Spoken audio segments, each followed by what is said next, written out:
Esta es primera llamada. Primera.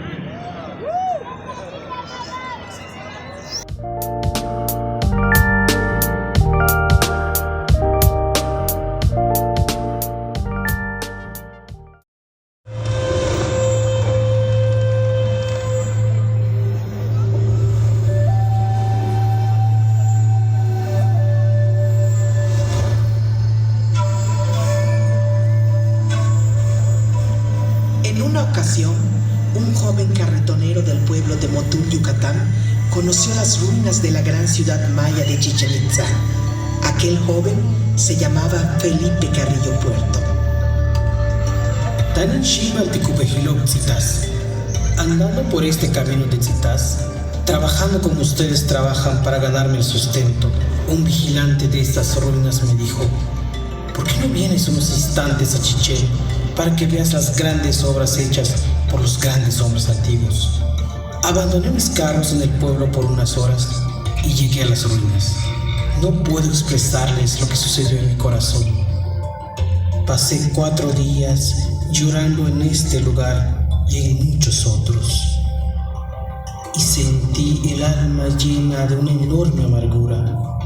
Y fue entonces cuando me pregunté: ¿hasta qué tiempo esas obras podrán ser conocidas por todos? ¿Y qué tiempo más pasarán ignoradas para la mayoría las obras de esos hombres antiguos?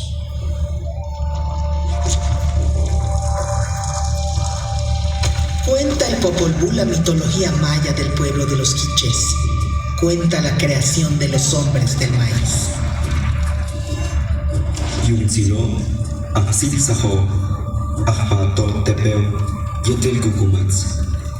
Los progenitores, los creadores y formadores Tepeo y Gukumats hicieron a los hombres.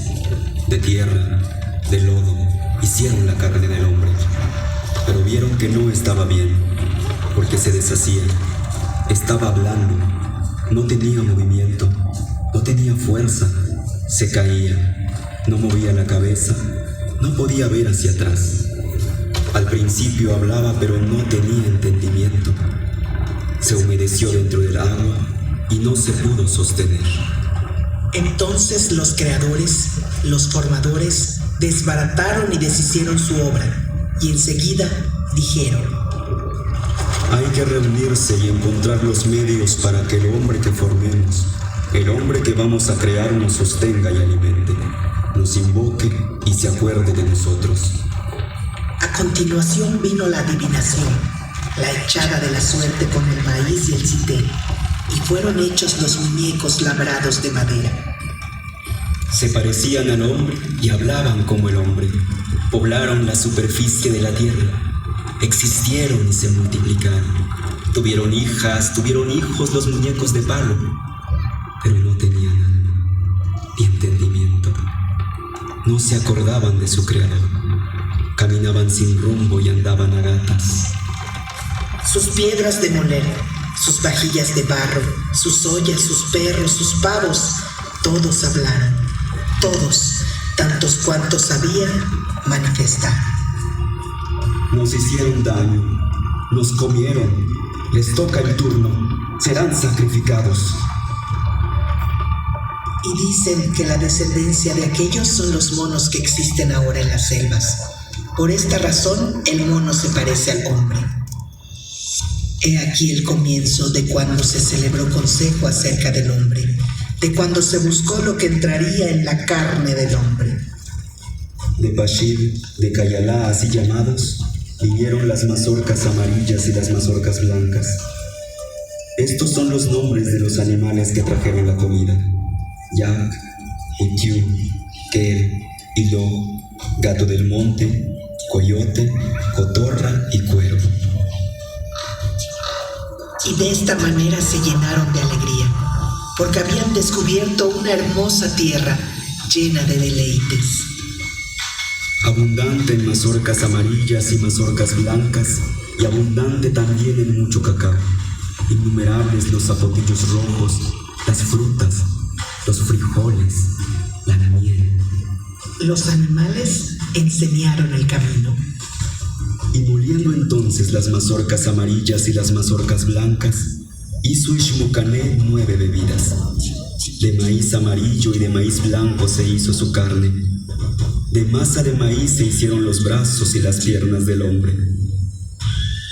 Únicamente masa de maíz entró en la carne de nuestros padres, los 4 hombres que fueron creados. Esto hicieron los progenitores Tepeo y Cucumats, así llamados. Entonces tuvieron apariencia humana y hombres fueron. Hablaron, dijeron, vieron, oyeron, anduvieron. Hombres buenos, hermosos, rostros de varones. La memoria fue, existió. Entonces existieron también sus esposas, vivieron sus mujeres. Los dioses celebraron consejo.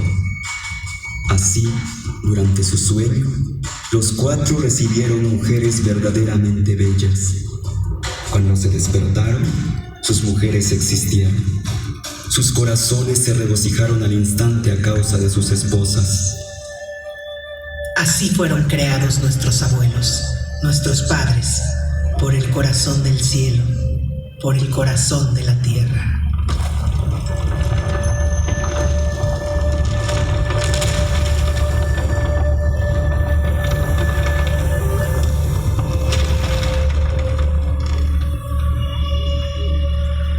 La civilización maya floreció en lo que hoy son los estados de Yucatán, Quintana Roo, Campeche, Tabasco y Chiapas, los países de Guatemala y Belice y el occidente de Honduras y El Salvador.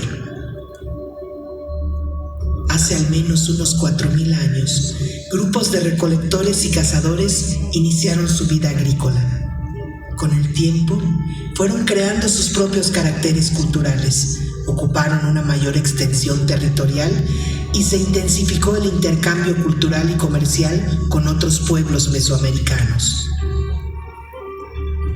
Los antiguos mayas construyeron decenas de ciudades-estado con imponentes centros ceremoniales como Palenque, Uxmal, Yaxchilán, Chichén Itzá, Tikal, Calakmul, Toniná o Bonampak.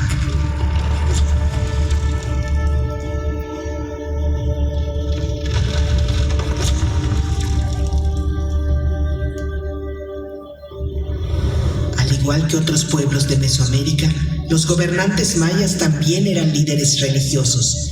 Lo terrenal era una réplica de lo divino.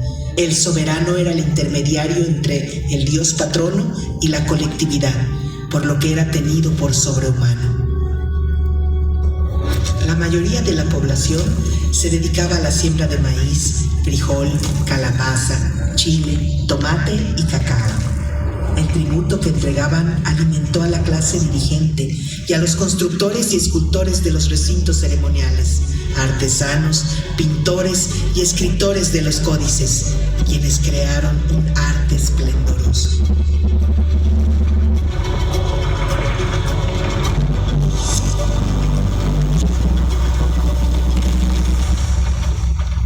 Esta es la ciudad de Chichén Itzá, una de las más imponentes urbes construida por los antiguos mayas. Su mayor esplendor tuvo lugar entre los años 900 y 1200 de nuestra era, cuando llegó a ser habitada por más de 50.000 personas. Es una ciudad cosmopolita y diversa, corazón de toda la península. El espectacular juego de pelota de Chichén Itzá es uno de los más grandes de entre las antiguas ciudades mesoamericanas. En un enorme friso, la cabeza del perdedor decapitado representa la pelota para el juego, un sacrificio humano necesario para el orden divino. Esta construcción fue diseñada para observar la bóveda celeste. Los antiguos mayas fueron grandes observadores del universo y desarrollaron avanzados conocimientos matemáticos, siendo de los primeros pueblos del mundo en utilizar el cero. Los calendarios mayas son probablemente los más complejos que ha creado la humanidad. Calcularon con gran exactitud el año solar, el ciclo lunar, los eclipses y el movimiento de Venus.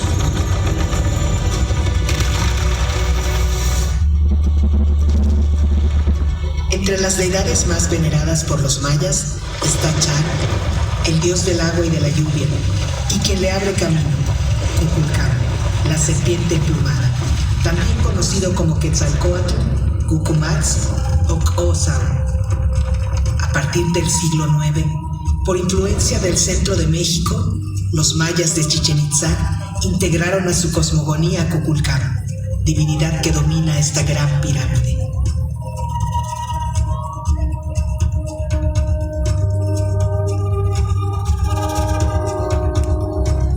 En su interior existe un pasadizo que lleva a 2 bóvedas, donde fue encontrado una representación del jaguar, animal sagrado maya, y la escultura conocida como Chacmol, un mobiliario ritual que su uso y significado sigue siendo un gran misterio.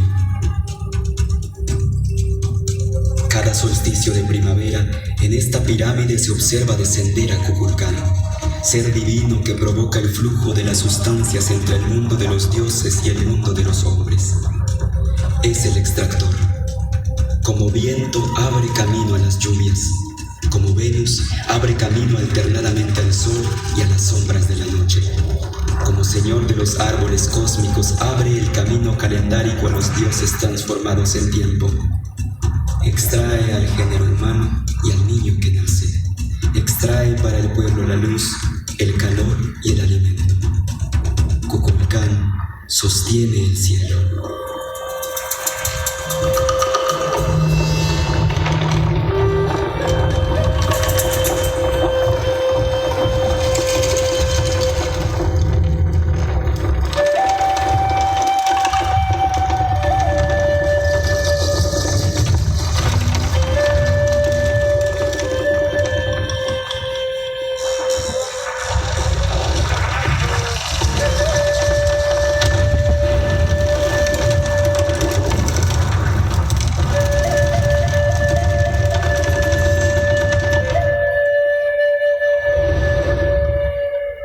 En su afán de imponer una nueva religión, los conquistadores españoles destruyeron decenas de códices mayas.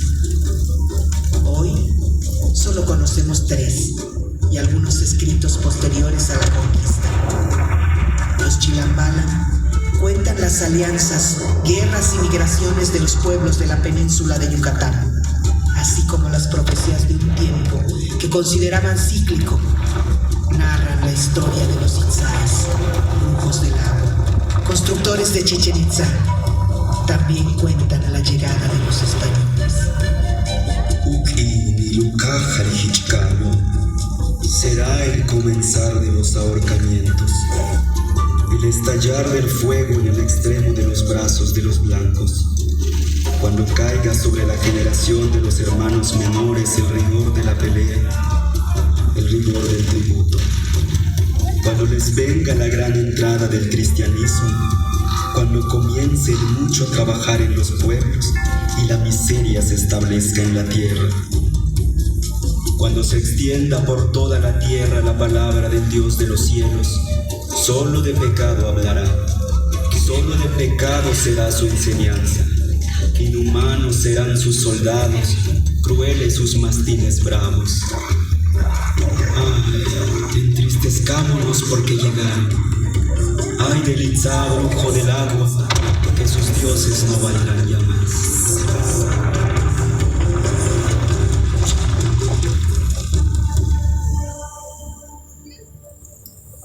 Durante muchos años, el pueblo maya resistió a la colonización, manteniendo vivas sus tradiciones, lengua y costumbres. Sin embargo, durante la colonia se formó una casta que dominó la península por mucho tiempo. A finales del siglo XIX, durante el Porfiriato, esos grandes dueños y señores de la tierra extendieron el cultivo del enequén.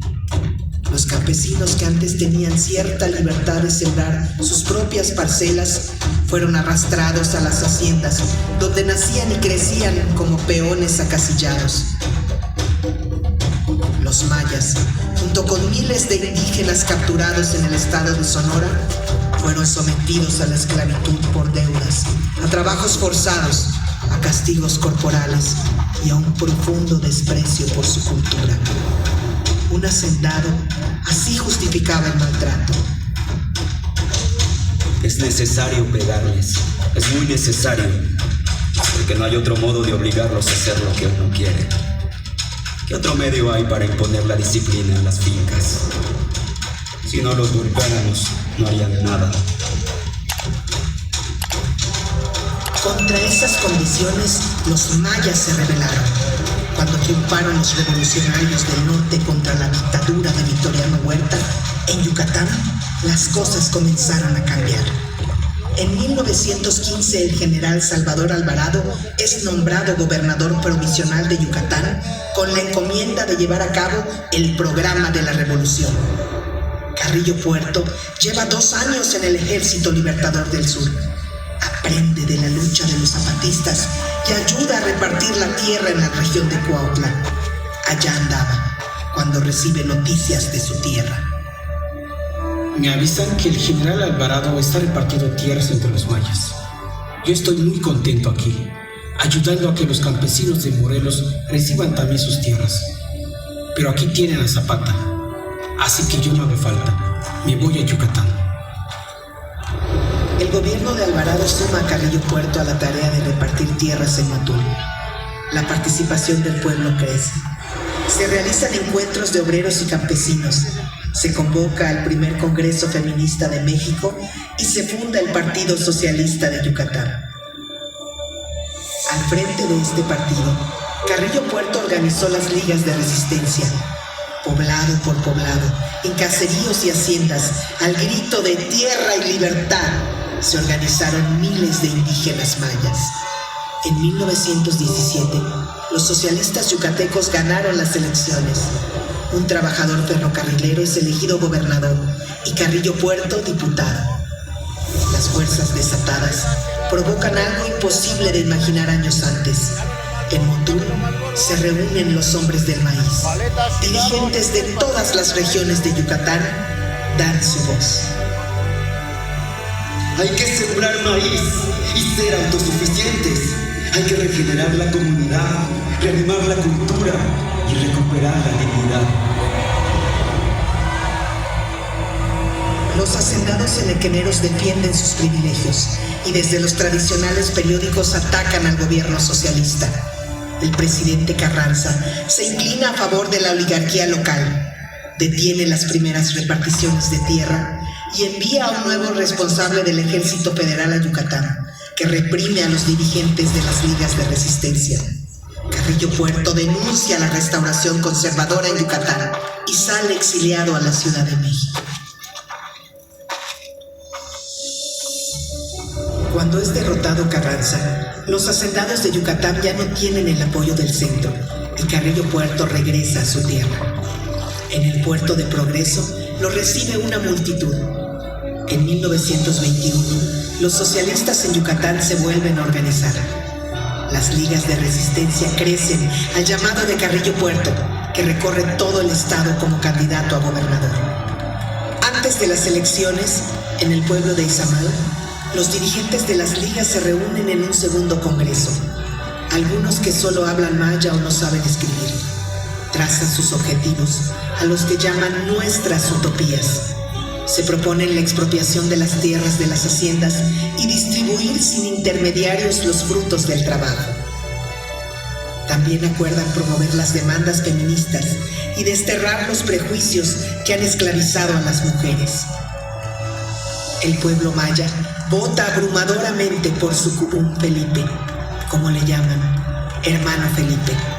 En la Plaza Grande de Mérida, el nuevo gobernador dice ante miles de personas: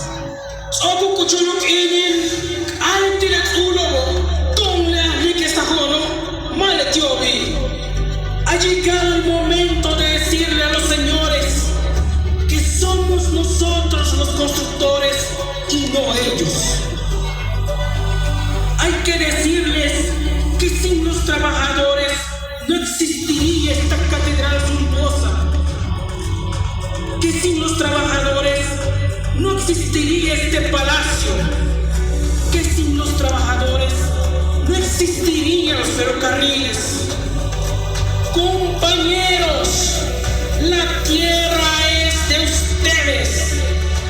ustedes que han nacido aquí, que aquí han crecido, que aquí han gastado su vida encorvados en el campo, cortando pencas para el amo que se apoderó de la tierra. En los 2 años que duró el gobierno de Carrillo Puerto, la justicia se abrió paso. 80,000 familias mayas reciben sus parcelas en tierra común. Todos los jueves va el gobernador a los pueblos a firmar la restitución de las tierras a sus dueños originarios. Los peones se mudan de las grandes propiedades donde vivían y construyen sus hogares en los pueblos. Carrillo Puerto abre escuelas, funda la Universidad del Sureste, inaugura carreteras e inicia los trabajos de restauración de Chichén Itzá. Y no se detiene. Promueve el idioma maya, que se enseña en las nuevas escuelas. Reparte miles de libros en las comunidades, entre estos el Popol Vuh y el Chilambara. Quiere animar la cultura en todos los pueblos y las ligas son el espacio comunitario para la organización. Por esos días, Carrillo Puerto escribe: Cada liga tiene una banda u orquesta, ya que nuestra gente es demasiado triste y tiene que aprender a cantar y bailar, no solo sus bellas canciones, sino también otras danzas más alegres y tonadas más libres. Ellos han sido esclavos por tanto tiempo que han olvidado cómo jugar. Los esclavos no juegan, y las personas que juegan no son esclavos. El futuro de Yucatán pertenece a los mayas.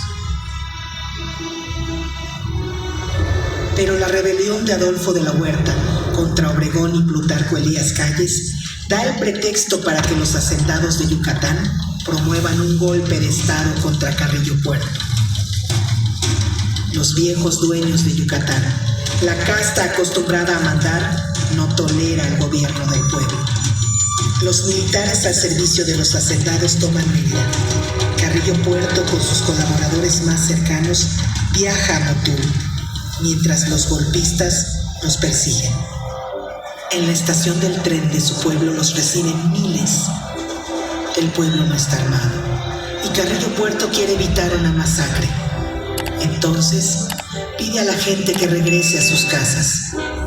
En su escape busca el mar para embarcarse, pero es capturado y sometido a un juicio sumario.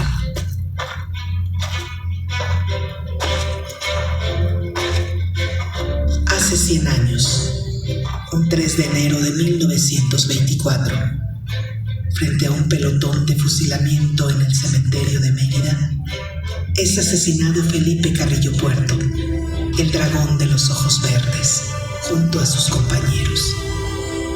Hasta hoy se canta en su memoria en muchos rincones de Yucatán.